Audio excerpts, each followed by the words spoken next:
Okay, so I wanted to show the MIDI editing capabilities in here. I'm going to show you a bunch of different things you can do. How you choose to do it, your workflow will vary from person to person. These are just some ways that I find useful in this particular workflow. And I'm sure people will chime in on their things that they use. So I have 2 bars here. We could do 1 bar if you wanted to. So there's nothing there. We could just do 1 bar and loop 1 bar. So you have a step sequencer in this particular way of working. You could go in, pick a snare, and then just lay it out. Now you have 1 bar. If you press play. Now I did 2 bars here. It's only playing 1 bar, right? Then you could put that in if you wanted to, then start recording in other parts. So you could turn the metronome on.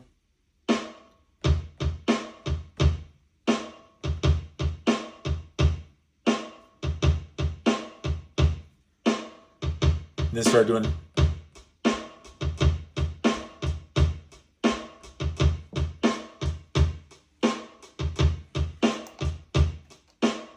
And at any point, you could go in and literally touch a note and then just adjust the timing, like nudge it or move it around or however you want to do. You can use the wheel too to go highlight multiple notes if you wanted to, or just move through the notes. So you can move through each note individual like that.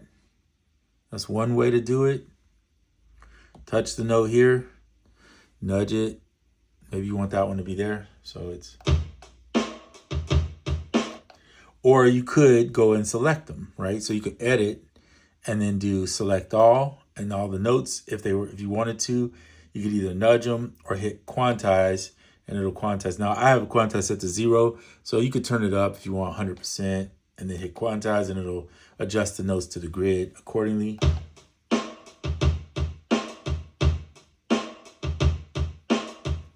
Let's say there's one note that's off a little bit.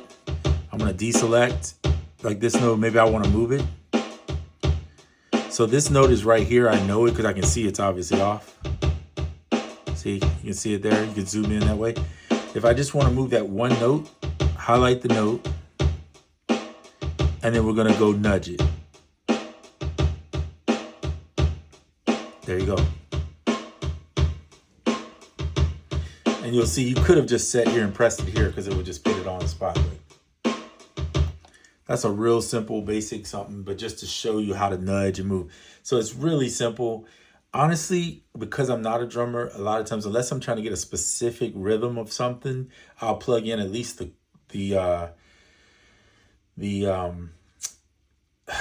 snares or rims, and then I'll just start putting the kicks on the ones, which is nice, and then I'll fill in the ghost kicks by playing the ghost kicks in or playing the hi-hats in. Another thing you can do too for recording purposes is you could do the layout. So if you hit the layout, you have the 16 levels, kind of like MPC has.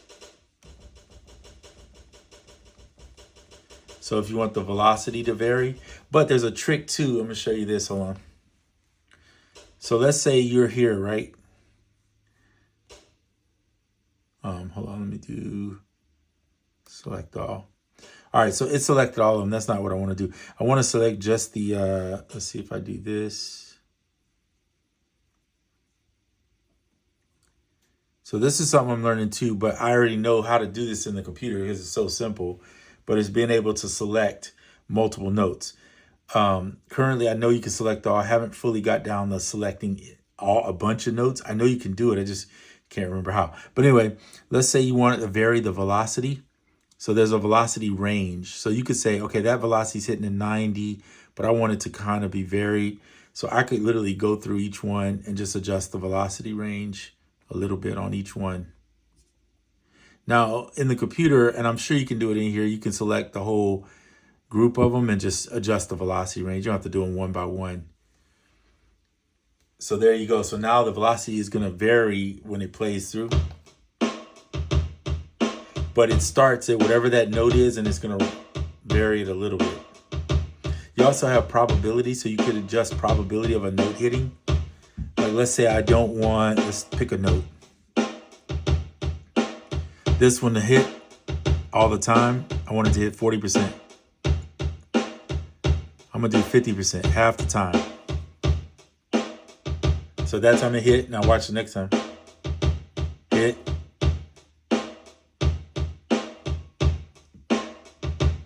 So let me do it just a little less, 40. There we go, now it's skipped.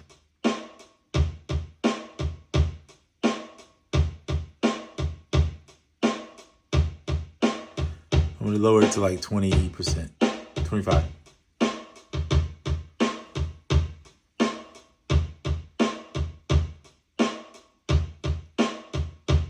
So yeah, so you got the probability as an option too. All right, I'm gonna click done, and I'm gonna stop this.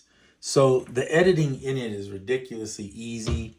After you've laid a track down, if you just wanna edit certain notes, just click here, hold the note down, it'll automatically go to the note. So you don't have to scroll through finding the note. If you see the note on the thing here, now if you have multiple, let's do this, let's say you doubled it, right? You have multiples, the same one, but you wanna just take one of these off. So maybe you want this one to come off here, but you want to add one here. You can do that, right? That's one way to edit too. Now you have, well, you don't want it there, put it here. See? Now you can click over to here.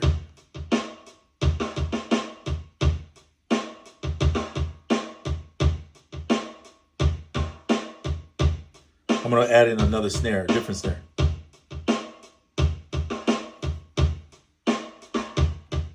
That.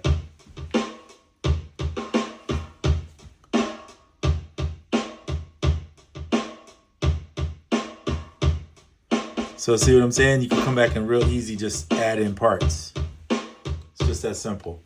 So the options are endless. I mean, as far as what you could do, you can play it in, you could draw step sequence it in, you can MIDI edit it in if you want to.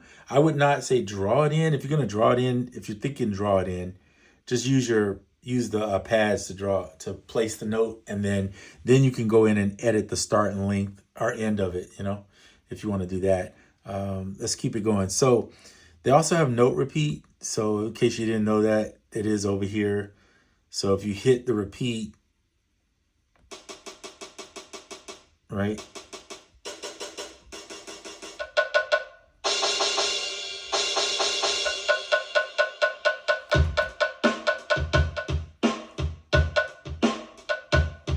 And you don't have to hold it down, because once you select it,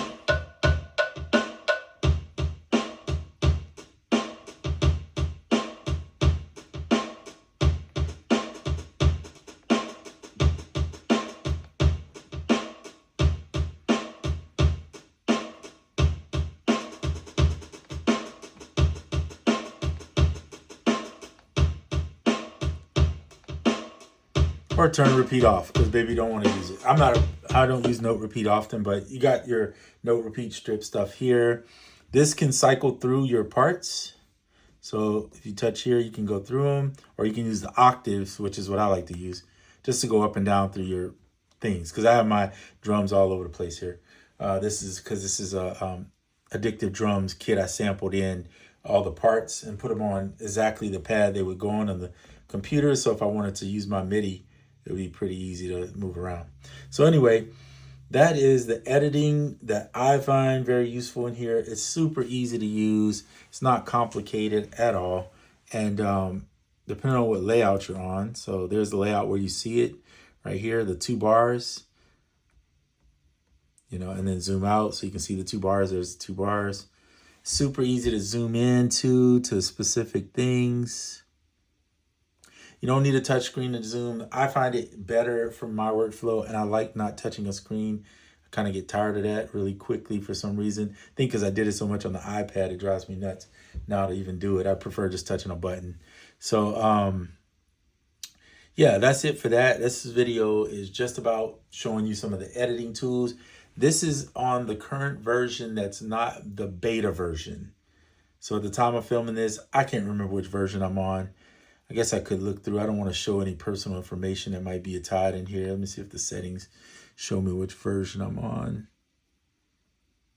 Don't want to show any of my personal Software should be here. Okay, yeah, so I'm going to push 2.1.1, which is the latest version of that. Okay, I don't really want to show all my stuff, but anyway, let's get out of here. Go back to the song, actually over here. All right, so there you have it. I think it's a great tool. Easy to lay drums down for sure. Way easier than trying to do it any other way, in my personal opinion. I don't know. I don't do a lot of editing on stuff, so with particular MIDI, I prefer just to play it and get it till I get it right. That's just my workflow. But you can see how quickly you could edit if that was what you wanted to do. And again, you're just going to use that screen to do your editing for MIDI if you need to see it. You can also edit your audio via the screen too. So anytime you record in a bass line or whatever, like if I click here and I got my, here, I'll do some quick bass real quick. Something fast just to this simple beat.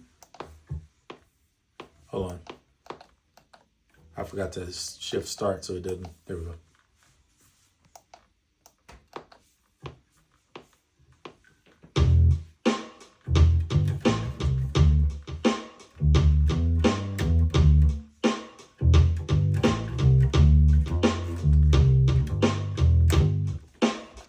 All right, so there you go. I just did a quick little whatever bass line, nothing special at all. And you'll see you can crop. So go ahead and crop it to 4. That was simple, right? Here's you can edit, turn the gain up, transpose it, warp it, whatever you want to do. Warp it to the grid, any of that. I usually don't. I just record it and there it is. But if you need to zoom in on specific parts, you can change the loop length if you want and then zoom in and see it. There you go. Pretty simple. You can zoom in pretty far. And there you have it. I don't know why it needs to do this, but okay. All right. So now you got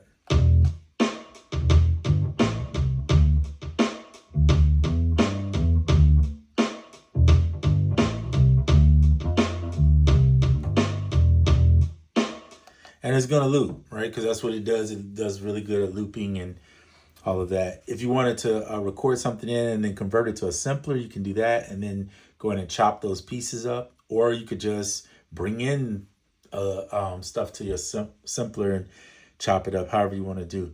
I'm not going to get into that, but the editing is pretty much the same as I showed you with the drums.